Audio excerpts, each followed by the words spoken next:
कार्यालय की ई पत्रिका रश्मिमाला के प्रथम ऑडियो विजुअल संस्करण का तैयार होना न केवल प्रसन्नता का विषय है बल्कि यह गर्व की अनुभूति भी है। अभिव्यक्ति मनुष्य का नैसर्गिक गुण है और भाषा अभिव्यक्ति का सशक्त माध्यम। मनुष्य सतत अपने वातावरण के संपर्क में रहता है, फलस्वरूप न केवल अपने वातावरण से प्रभावित होता है बल्कि अपनी अभिव्यक्ति से वातावरण और समाज को भी प्रभावित करता है।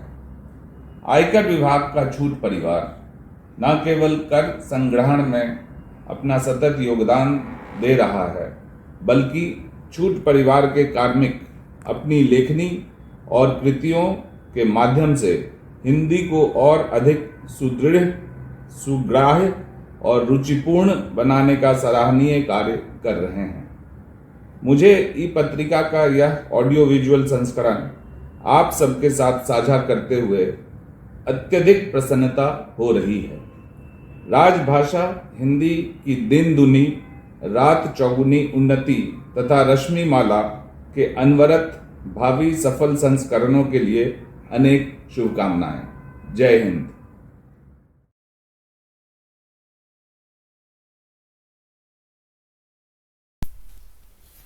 पिताजी की साइकिल। रचयिता श्री राजू दत्ता, आयकर अधिकारी, कार्यालय प्रधान मुख्य आयकर आयुक्त, दिल्ली। पिताजी की साइकिल।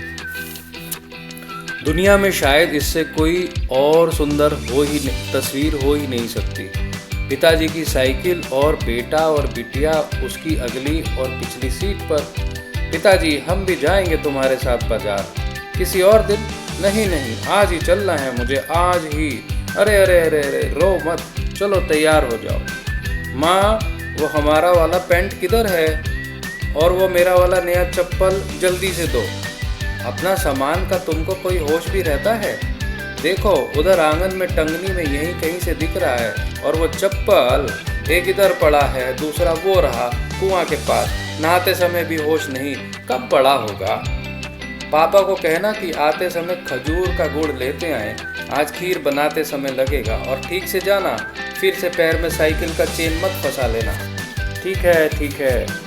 जल्दी से दौड़कर पिताजी की साइकिल के करियर की दोनों तरफ पैर झुलाए, हाथों से सीट के नीचे के गोल की चीज़ को पकड़े हुए चल दिए। पिताजी पैडल मारते, टन टन घंटी बजाते, लहराते हुए चल देते। और हम कभी आगे तो कभी पीछे झुकते और झूमते मस्ती में। बाजार के रास्ते भोले बाबा का पुरनका मंदिर। प्रणाम पंडित जी, खुश रहो बाबा का कृपा बना रहे। आज मुन्ना भी साथ में, आओ टिक्का लगा दें। मंदिर में भोले बाबा को गोर लगाते हुए एक चवन्नी दक्षिणा में और 4 बताशा भोले बाबा के पैर में।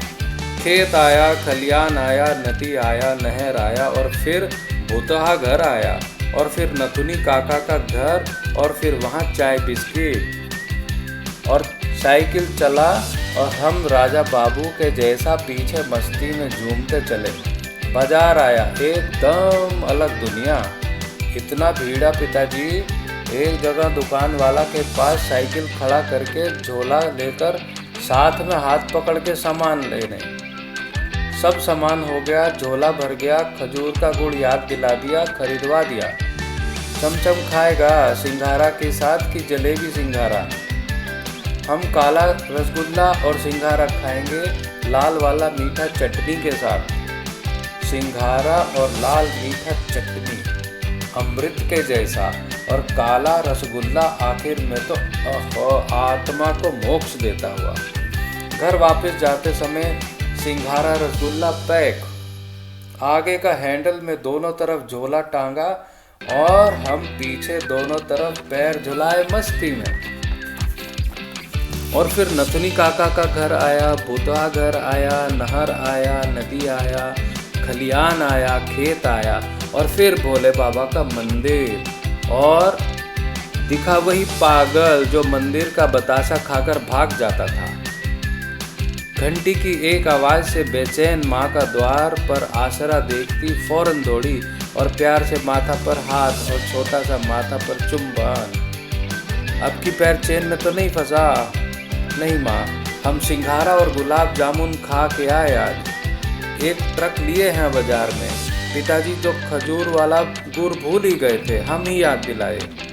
वो पागल फिर से दिखा हमको, तुम्हारे लिए सिंघारा रसगुल्ला लाए हैं, हमको भी रसगुल्ला देना एक। चलो हाथ मुंह धो लो और आराम करो, पागल कहीं का। ये थी हमारी छोटी सी साइकिल वाली दुनिया, जहाँ फासले धीरे धीरे पूरे हुआ करते, सबसे मिलते जुलते, हर चीज़ का जायका अलग और बिल्कुल अलग और सबसे जुदा। बिना पेट्रोल के चलने वाली साइकिल हमें धीरे धीरे दुनिया की सैर करवाती और ज़िंदगी हौले हौले मस्ती में चला करती। समय बदला, हम तेज़ होते गए, बहुत तेज़, उतना कि यकायक ब्रेक लगाना संभव ही नहीं, और कई मंजर देखे बिना सुने तेज़ी से गुजर जा रहे। सब कुछ तेज़ रफ्तार में ओझल हुए से जा रहे, और हम तेज़ रफ्तार बाइक और कार में तेज़ी से ज़िंदगी भगाए जा रहे। जाना कहाँ है, मंजिल है क्या, किसी को पता नहीं। पिताजी की साइकिल अब रही नहीं और हम बड़े हो गए, बहुत बड़े, उतने बड़े कि कुछ भी नज़दीक का दिखता नहीं।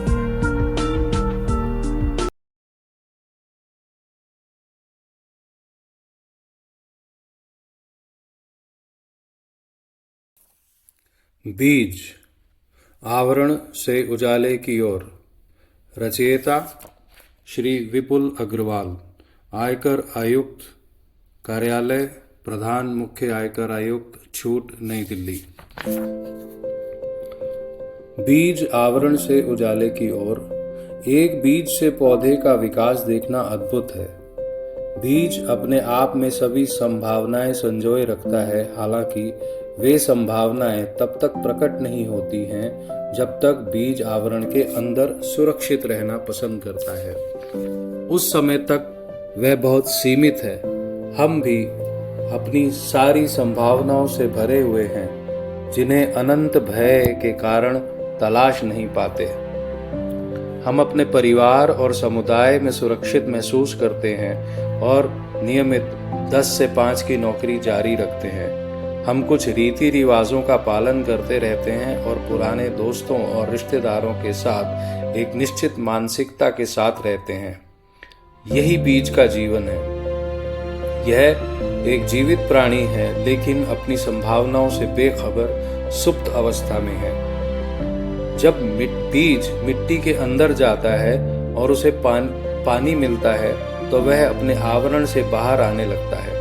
सबसे पहले इसकी जड़ें विकसित होती हैं और वे मिट्टी के साथ क्रिया करना शुरू कर देती हैं। फिर जड़ की कई शाखाएं मिलती हैं और वे भी मिट्टी के साथ क्रिया करती हैं। यह मिट्टी में अपनी पकड़ मजबूत कर लेता है और फिर मिट्टी से बाहर निकलकर पत्तियां विकसित करता है। इसका मिट्टी से निकलना अंधकार से प्रकाश की ओर एक यात्रा है। उसे न केवल प्रकाश मिलता है, बल्कि वह वातावरण से गंदी हवा को अवशोषित करके उसे शुद्ध हवा में बदलना भी शुरू कर देता है, और इस प्रक्रिया में न केवल अपने लिए भोजन बनाना शुरू करता है, बल्कि ऐसे फल भी पैदा करता है जिन्हें सभी जीवित प्राणी खाकर तृप्त हो सकते हैं। इस प्रकार एक बीज जो बहुत कमजोर और सीमित दिखता था, वह फलों और नए बीजों का निर्माता बन जाता है, जिनमें दोबारा पेड़ बनने की भी संभावना होती है। हम में से कुछ लोग जीवन भर बीज बने रहने और मृत्यु के अस्तित्व को नकारते हुए अपनी दिनचर्या में सुरक्षित रहने का निर्णय लेते हैं, और एक दिन अज्ञानता में अपरिहार्य मृत्यु को प्राप्त हो जाते हैं। कुछ लोग इस दुनिया की गहराई में उद्यम करते हैं और इस दुनिया का पता लगाने के लिए अलग अलग महत्वाकांक्षाएं विकसित करते हैं।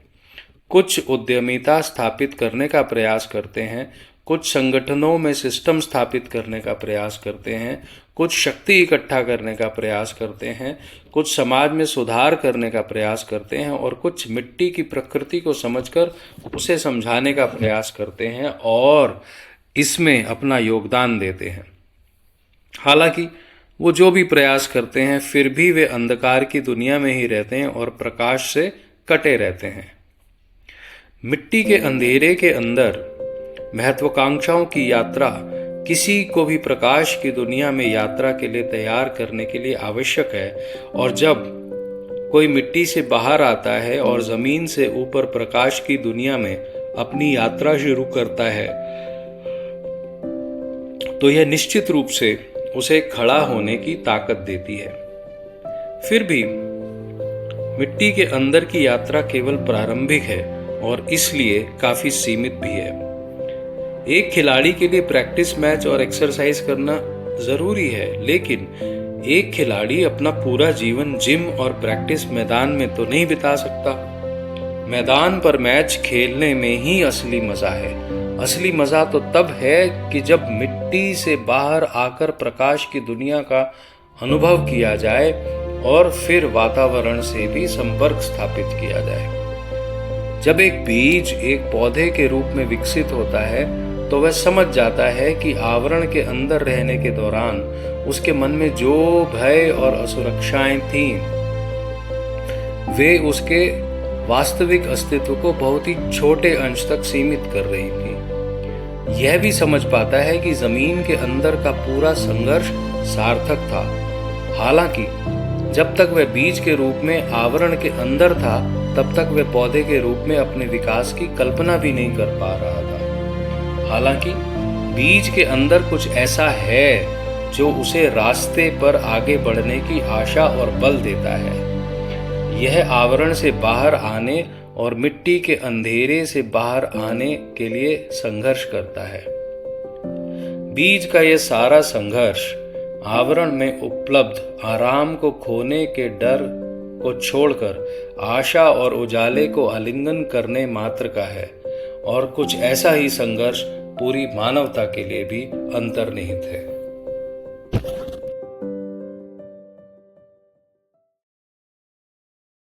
गर इरादे तेरे नेक हैं। कविता का शीर्षक गर इरादे तेरे नेक हैं। कविता रचयिता डॉक्टर सचिन कुमार जैन, आयकर उपायुक्त कार्यालय, आयकर आयुक्त छूट, दिल्ली। गर इरादे तेरे नेक हैं, पथिक रास्ते हैं बहुत, पर चुनना तुझको एक है। हर रास्ता मंजिल पाएगा, गर इरादे तेरे नेक हैं। हर रास्ता दिखता अलग, चुनने में दुविधा बड़ी। बल बुद्धि विद्या विफल, कठिन परीक्षा की घड़ी। हर मार्ग पर है कठिनाइयाँ, कुछ सहज से पड़ाव भी। चिलचिलाती धूप पसीने संग, कुछ ठंडी सी छांव भी। रास्ता चुनना जितना मुश्किल, उससे भी मुश्किल उस पर चलना। कुछ कदम रखो तो मुसाफिर, सीख जाओगे रस्तों संग ढलना। रास्ता होगा जरा उबड़ खाबड़, खड्डों में गिरने से बचना। गिर भी जाओ अगर कभी तो फिर उठना, खड्डों पर हंसना। कुछ राहगीर साथ मिलेंगे और कुछ अवसरवादी इंसान। सबकी तुम प्रशंसा करना, अपना कभी न करना गुणगान। हो सकता है अक्सर तुम्हें देने पड़े कुछ इम्तिहान। जब जब मुसीबत भारी लगे तो थोड़ा रखना इत्मीनान। कभी काबिलियत पे भी तुम्हें कभी कभार शक भी होगा। अपनी काबिलियत पे तुम्हें कभी कभार शक भी होगा। बेझिझक खुद को आजमा लेना, रुकना तो बिल्कुल व्यर्थ होगा। कुछ छोटी चोटियां फतेह होंगी, मन थोड़ा सा भटक जाएगा। कुछ छोटी चोटियां फतेह होंगी, मन थोड़ा सा भटक जाएगा। खुशी सहेज कर आगे बढ़ना, सिर्फ चलना तेरे काम आएगा। कभी बादल गरजेंगे जमकर, कभी बादल गरजेंगे जमकर। कभी होगा अंधेरा घनघोर, अपने पथ पर टिके रहना, बंधे अडिग विश्वास की डोर। माना तू अकेला है राही, पर किसका तुझे अब डर है। माना तू अकेला है राही, पर किसका तुझे अब डर है। बढ़ना तुम पथ पर अथक, चूमना तुझे अब शिखर है। राही पथ तो है ब्रह्म मात्र, पर मंजिल सबकी बस एक है। हर रास्ता मंजिल को पाएगा, गर इरादे तेरे नेक हैं। गर इरादे तेरे नेक हैं। बहुत धन्यवाद।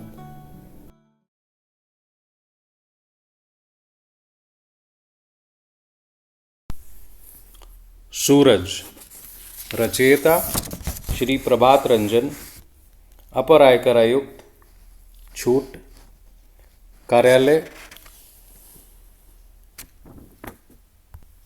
आयकर आयुक्त, छूट, दिल्ली।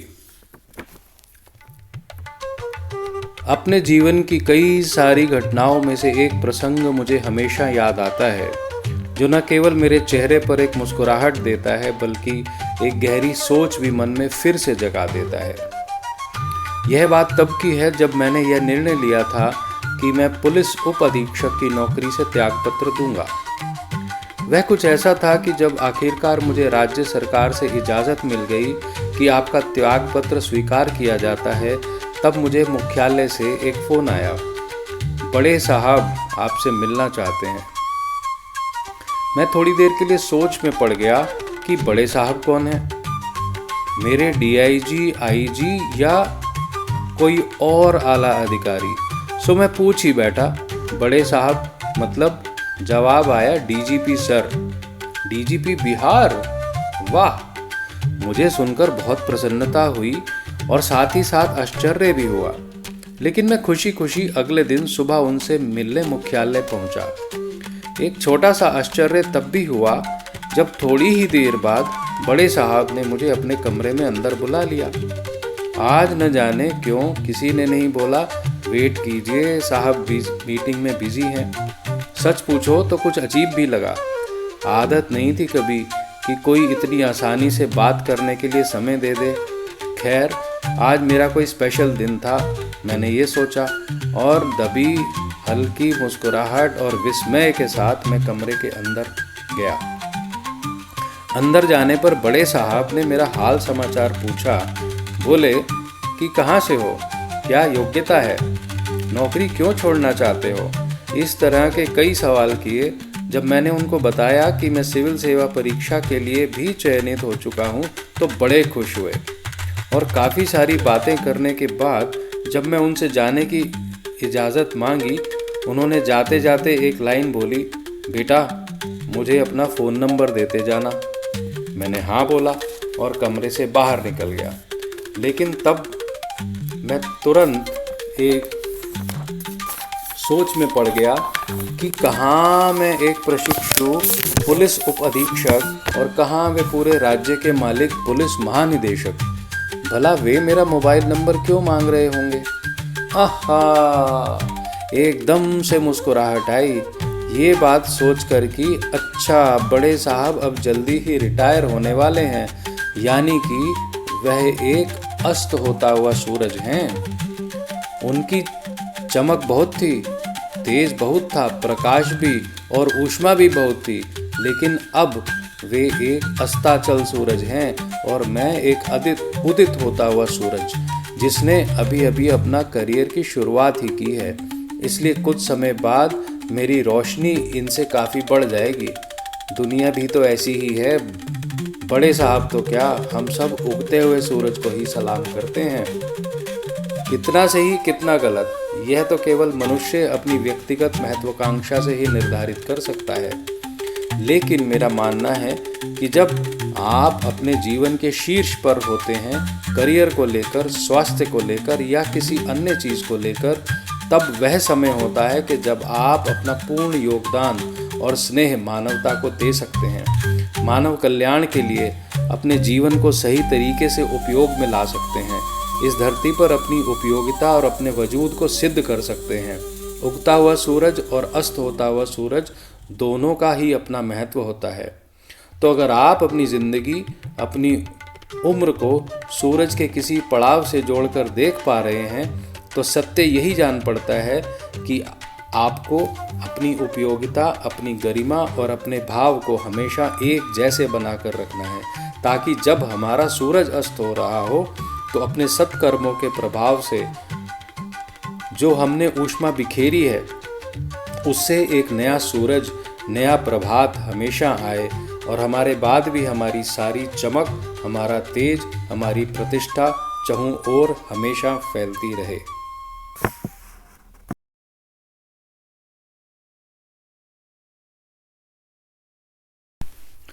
तिनका तिनका दाना पानी। रचयिता शैलेंद्र कपूर, सहायक निदेशक कार्यालय, प्रधान मुख्य आयकर आयुक्त, छूट, दिल्ली। तिनका तिनका दाना पानी।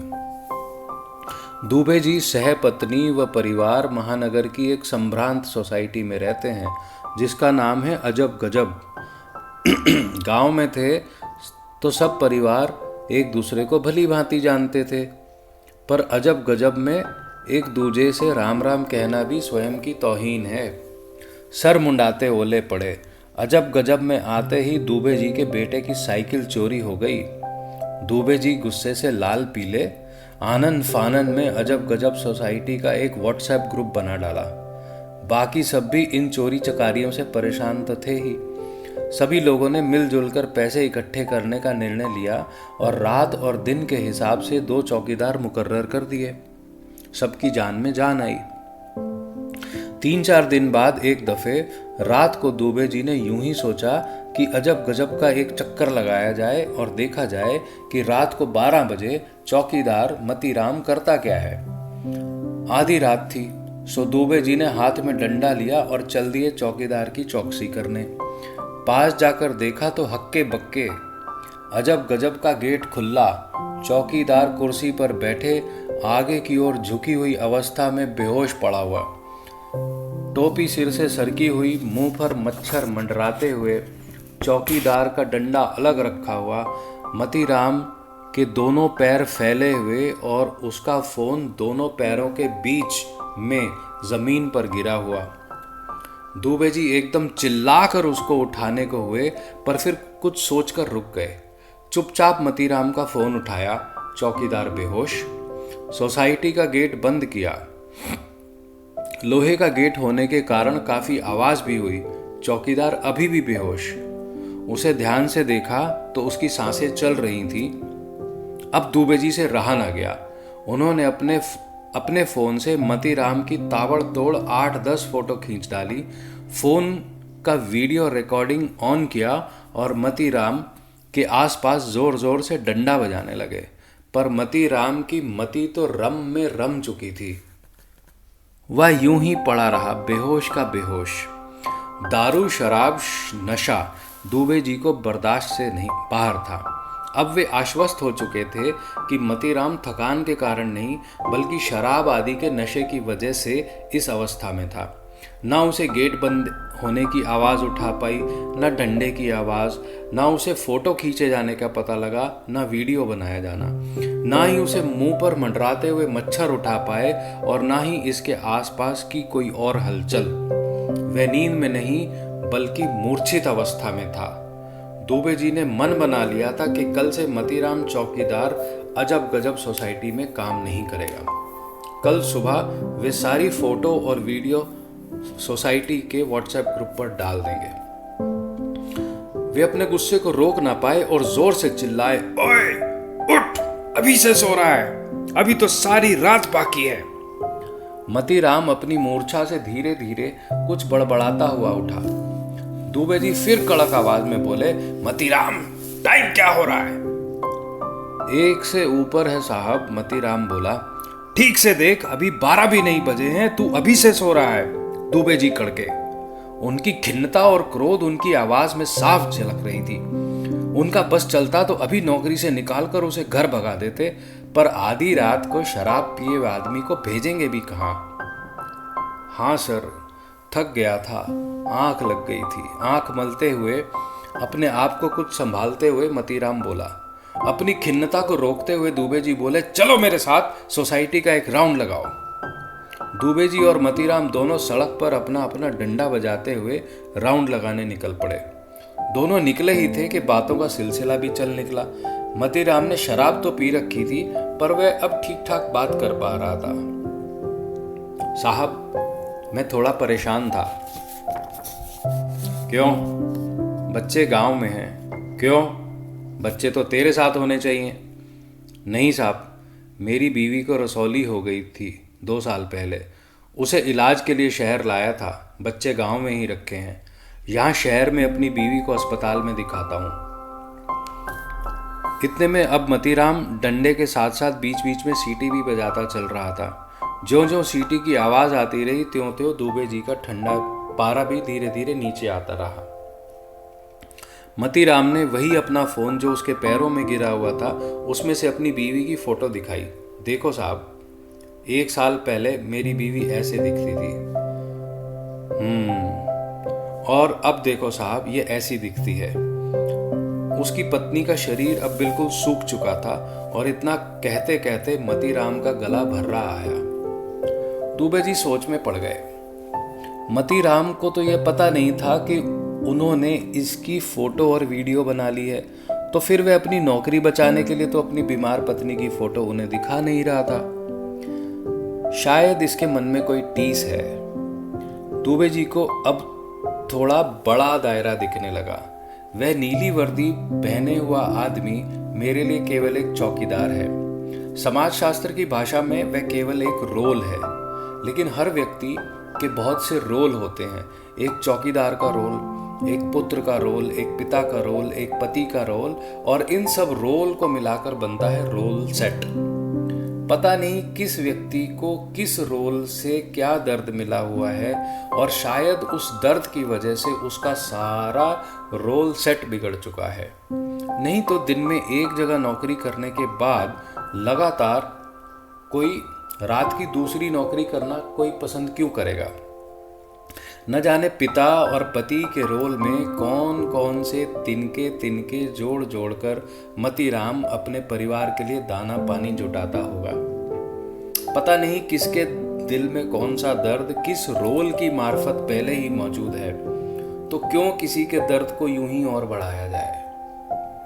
सारी फोटो और वीडियो अपने फोन से उसी समय डिलीट करते हुए दुबे जी ने भगवान को इस बात के लिए धन्यवाद दिया कि उन्होंने वे फोटो व्हाट्सएप ग्रुप पर शेयर नहीं कर दिए थे।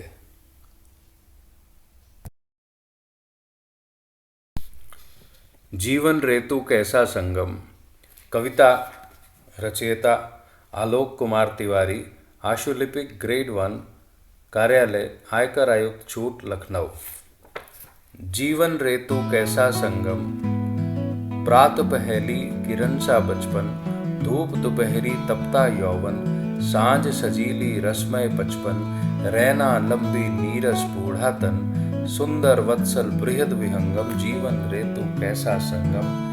मिल गया जो क्षेम नहीं है, दुर्लभ है वो प्रेम वही है, तृष्णा ही तृप्ति का मार्ग, सृष्टि वही है व्योम वही है, काम क्रोध मद मोह अनंतम। जीवन रेतु कैसा संगम। क्षण भंगुर ज्यों तड़ित ताप, मिटता नहीं यद्यपि विलाप, कैसी माया कैसा ये नह, कंचन लागी माटी की देह, दैहिक भौतिक क्षणिक आनंदम। जीवन रेतु कैसा संगम। राग द्वेष पाखंड आडंबर, जड़ता कटुता नित्य निरंतर, ईश्वर भक्ति से पूर्ण विरक्ति, तमस वास है मन के अंदर। जीवन रेतु कैसा संगम। जीवन रेतु कैसा संगम। धन्यवाद।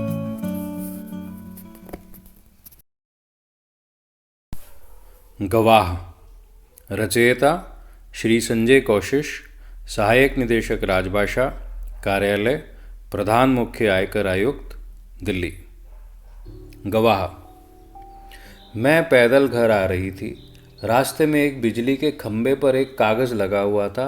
पास जाकर देखा तो लिखा था, कृपया पढ़ें। इस रास्ते पर मैंने कल एक 50 का नोट गंवा दिया है। मुझे ठीक से दिखाई नहीं देता। जिसे भी मिले कृपया इस पते पर दे सकते हैं। यह पढ़कर पता नहीं क्यों उस पते पर जाने की इच्छा हुई। पता याद रखा। यह उस गली के आखिरी में एक घर था। वहां जाकर आवाज़ लगाई तो एक वृद्धा लाठी के सहारे धीरे धीरे बाहर आई। मुझे मालूम हुआ कि वह अकेली रहती हैं। उसे ठीक से दिखाई नहीं देता। माँ जी, मैंने कहा, आपका खोया हुआ 50 का नोट मुझे मिला है, वह देने आई हूँ। वह सुनकर वृद्धा रोने लगी। बेटा, अभी तक करीब 50-60 व्यक्ति मुझे 50-50 के नोट दे चुके हैं। मैं पढ़ी लिखी नहीं हूँ, ठीक से दिखाई भी नहीं देता। पता नहीं कौन मेरी इस हालत को देखकर मेरी मदद करने के उद्देश्य से लिख कर चला गया है। बहुत ही कहने पर माँ जी ने पैसे तो रख लिए, पर एक विनती की, बेटा वह मैंने नहीं लिखा है, किसी ने मुझ पर तरस खाकर लिखा होगा, जाते जाते उसे फाड़ कर फेंक देना बेटा। मैंने हाँ कहकर टाल दिया, पर मेरी अंतरात्मा ने मुझे सोचने पर मजबूर कर दिया कि उन 50-60 लोगों से भी माँ ने यही कहा होगा, किसी ने नहीं फाड़ा। ज़िंदगी में हम कितने सही और कितने गलत हैं ये सिर्फ 2 ही शख्स जानते हैं, परमात्मा और हमारी अंतरात्मा। मेरा हृदय उस व्यक्ति के प्रति कृतज्ञता से भर गया जिसने इस वृद्धा की सेवा का यह उपाय ढूंढा। सहायता के तो बहुत से मार्ग हैं, पर इस तरह की सेवा मेरे हृदय को छू गई और मैंने भी उस कागज़ को फाड़ा नहीं। मदद के तरीके कई हैं, सिर्फ कर्म करने की तीव्र इच्छा मन में होनी चाहिए। कुछ नेकियां और कुछ अच्छाइयाँ अपने जीवन में ऐसी भी करनी चाहिए जिनका ईश्वर के सिवाय और कोई गवाह ना हो।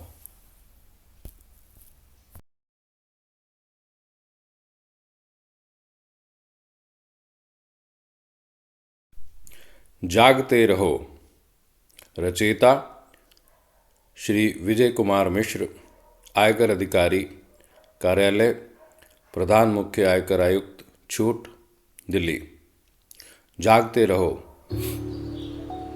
राज कपूर की बनाई फिल्में याद करें, आग, बरसात, आवारा, आह, बूट पॉलिश, श्री 420, जागते रहो, जिस देश में गंगा बहती है, मेरा नाम जोकर, कल, आज और कल, बॉबी, धर्म करम, सत्यम शिवम सुंदरम, प्रेम रोग, राम तेरी गंगा मैली।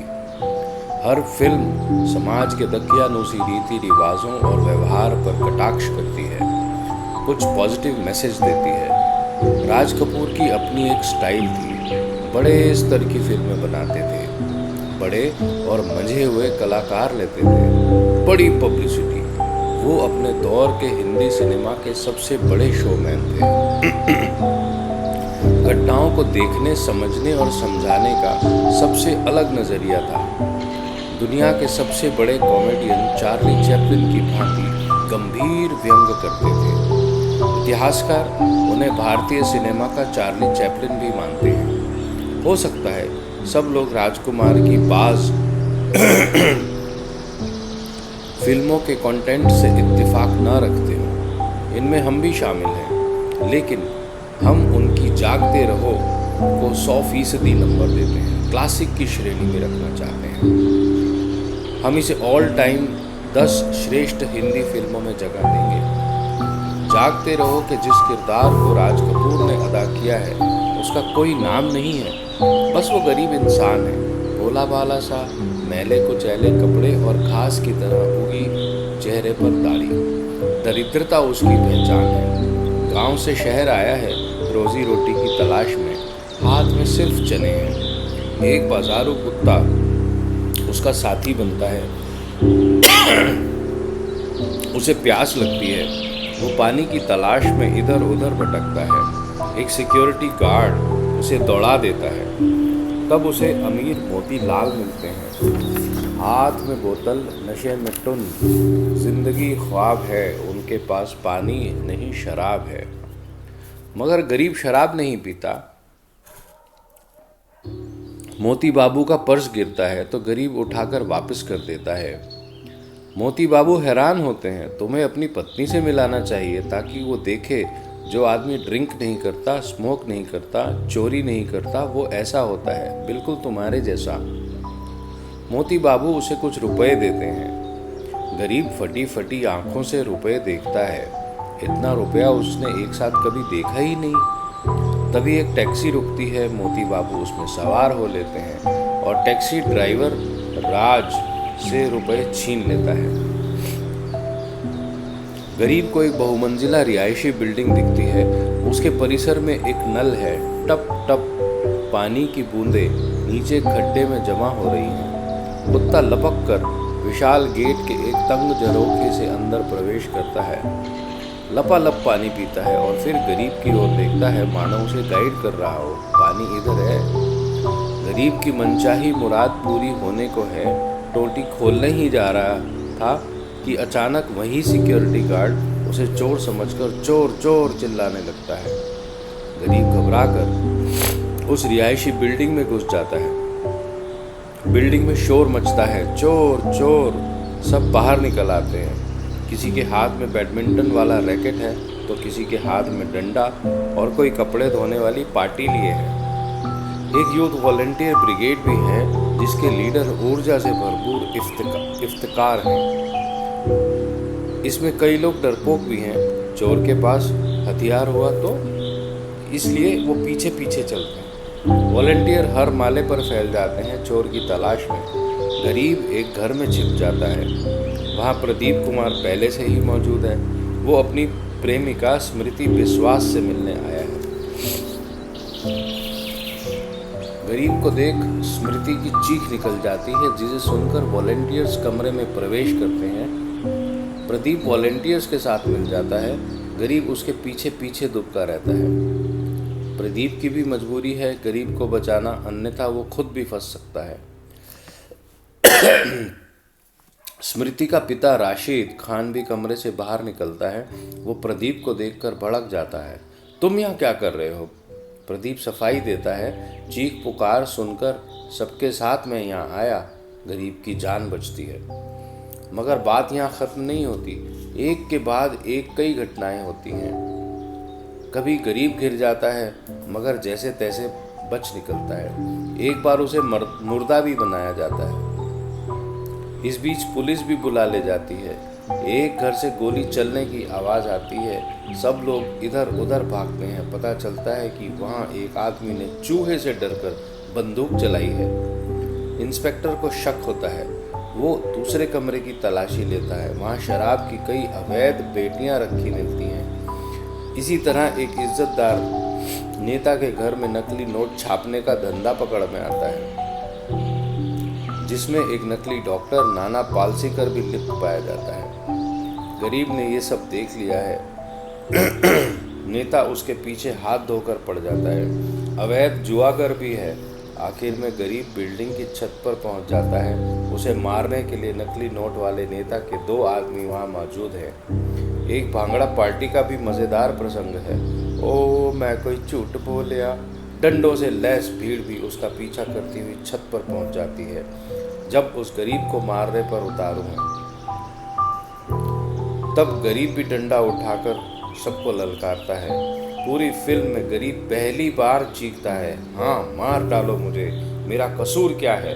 यही ना कि प्यास बुझाने के लिए 2 बूंद पानी चाहिए। तभी गरीब पर नेता का आदमी गोली चलाता है। गरीब को लगती नहीं है मगर भगदड़ मच जाती है। गरीब मौके का फायदा उठाकर भाग निकलता है। वो फिर एक घर में घुस जाता है। वहाँ एक छोटी बच्ची डेजी ईरानी मिलती है। उससे प्यारी प्यारे बातें करती है। उसी समय बैकग्राउंड से गाने की आवाज़ आती है, जागो मोहन प्यारे जागो, यानी सवेरा होने को है, नव प्रभात। डेजी दरवाज़ा खोल देती है। गरीब बाहर निकल जाता है। अब सब नॉर्मल हो चुका है। दारू का अवैध कारोबार, नकली नोट छापने वाले, नकली डॉक्टर और अवैध जुआगर चलाने वाले पकड़े जा चुके हैं। जागो मोहन प्यारे कोई और नहीं, नरगिस गा रही हैं। फिल्म में पहली और आखिरी बार दिखाई दी। राज कपूर के बैनर तले ये उनकी आखिरी फिल्म साबित हुई। वो पौधों को पानी दे रही हैं। गरीब अपना चुल्लू लगा देता है। उसकी प्यास बुझ जाती है। इसी के साथ एक रात की कहानी खत्म होती है। साथ ही पोल खुलती है। ये मध्यम और निम्न मध्यम वर्ग जैसा दिखता है वैसा है नहीं। कई मतलब परस्त भी हैं। किसी ने कह दिया तेरा कान कौवा ले गया तो कान चेक नहीं करेगा, डंडा लेकर कौवे के पीछे दौड़ेगा। यह वर्ग भीड़ तंत्र और भेड़ चाल में यकीन रखता है। जिसने ये फिल्म देखी उसे ये पढ़कर नॉस्टैल्जिया होगा और जिसने नहीं देखी वो ज़रूर देखे, हमारी सलाह है।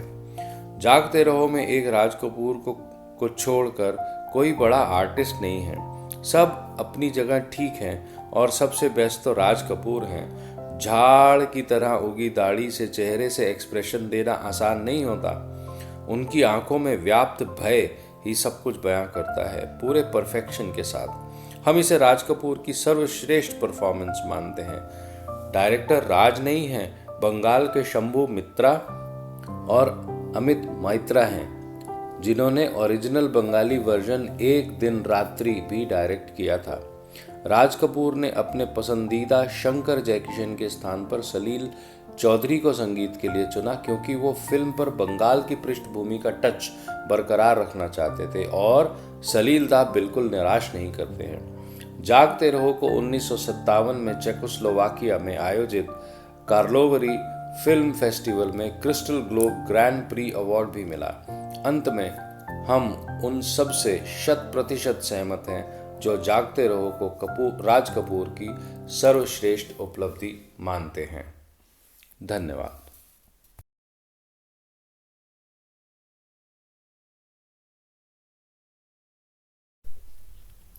माँ का आंचल।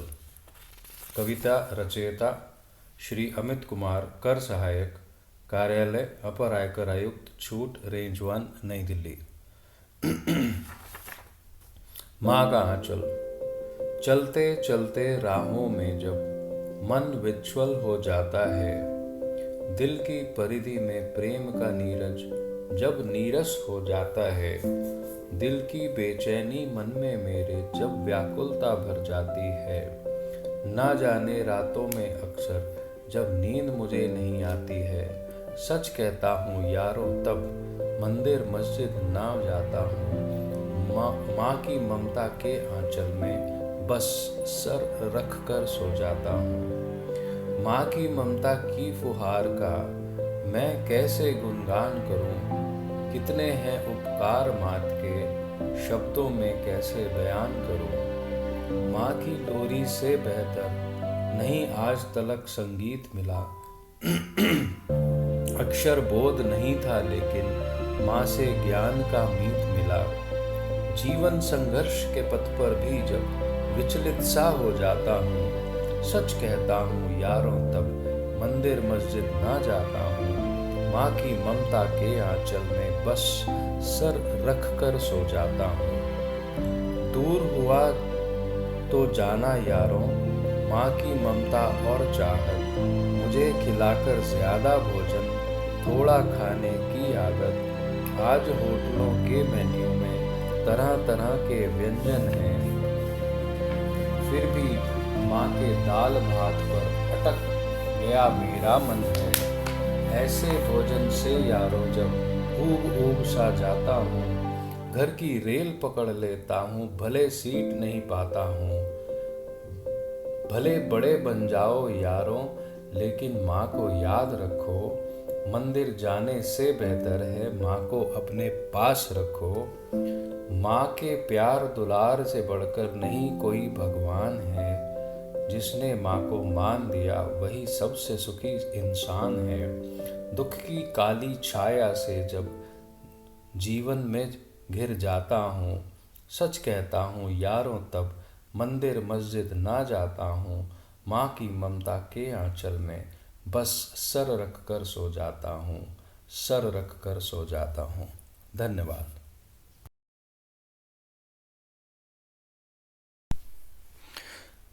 बेटियों की बात ही कुछ और है। रचयिता श्री बिमल राज, सहायक निदेशक राजभाषा, कार्यालय प्रधान मुख्य आयकर आयुक्त, दिल्ली। बेटियों की बात ही कुछ और है। मम्मी ने सुधा आंटी से पूछा, इतनी दोपहरी में कैसे आई आप? आंटी धीरे से बोली, बस मैं ही आ सकती हूँ। मम्मी ने कहा, बता देती तो इसे ही भेज देती। आंटी सकुचाई, अरे नहीं, इसी बहाने थोड़ा घूमना फिरना हो जाता है। मम्मी ने उन्हें लंच के लिए रोक लिया। लंच में गरम गरम फुलके खाते हुए आंटी के मुंह से निकला, जाने कितना समय हो गया ऐसे फुलके खाए। आंटी ने खाना खाया और आशीष देती हुई जाने लगी। मैंने अपनी स्कूटी पर उनको घर छोड़ाई। आंटी को छोड़कर आई तो मम्मी थोड़ी उदास नजर आई। मैंने पूछा, माँ जब भी आंटी आती हैं आप उदास क्यों हो जाती हैं? मम्मी अतीत के पन्ने पलटने लगी। मैंने और मिसेस सुधा ने एक साथ स्कूल ज्वाइन किया था। दोनों के बच्चे छोटे छोटे थे। मेरे पास तुम तीनों बेटियां और इनके पास 2 बेटे। इन्होंने अपने बेटों के लिए सारी खुशियां न्योछावर कर दी। जब भी बात होती कहती, अरे जब बेटे हैं तो भविष्य की तो चिंता ही नहीं है। तुम तीनों नौकरी पर लग गई। उसके बाद उसके बेटे भी नौकरी में आ गए। उन्होंने खुद एक साड़ी में काम चलाया पर बच्चों को पूरे तरीके से पाला। घर में पति पत्नी का गाढ़ा पसीना और कमाई लग गई। बच्चे भी पढ़ने में तेज निकले। एक इंजीनियर बना तो दूसरे ने भी खूब पढ़ाई की। दोनों को लगा कि अब उनके दुख के दिन बीत गए। असली लड़ाई तो अब शुरू हुई थी। बड़े बेटे ने विदेश में नौकरी कर ली और छोटा बेटा अचानक एक्सीडेंट में मानसिक संतुलन खो बैठा।